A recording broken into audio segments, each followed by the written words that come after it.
Yani Allah subhanahu wa ta'ala con vuestro dinero Que Dios con vuestro dinero os prepara para mataros. O sea, el problema lo tenéis vosotros, no nosotros. Ubi'idnillah, cada gramo de este hierro se os va a meter en nuestras cabezas o la de vuestros hijos o la de vuestras mujeres. Bi'idnillah, subhanahu wa ta'ala. Ajiu, venid, venid, venid. Todo lo que nosotros tenemos preparado es bi'idnillah. Vais a arrepentir de haber nacido. Sobretot vosaltres, Mossos d'Esquadra. El ferits. Cabró. Us esteu quedant en un berenjenal que no sabeu on posar. Además, més ara tindrà a veure un divisió.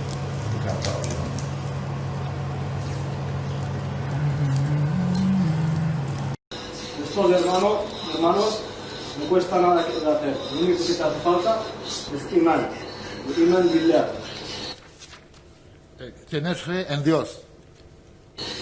Y tener un odio a estos kufar exagerado. Sin esto no puedes conseguir esto. Y esto, su presupuesto, no supera los 15 euros, entre los 15 y los 20. Y... Hace mucho daño. Hace mucho daño. Y hace mucho daño. Ya está, alhamdulillah.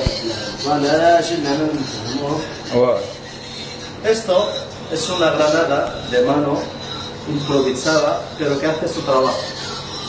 El presupuesto de cada una, no sé cuánto es, porque todo lo que tenemos lo he traído de mi trabajo, con fuerzas. Y lo he trabajado ahí delante de vuestros aliados, que me veían que yo los hacía.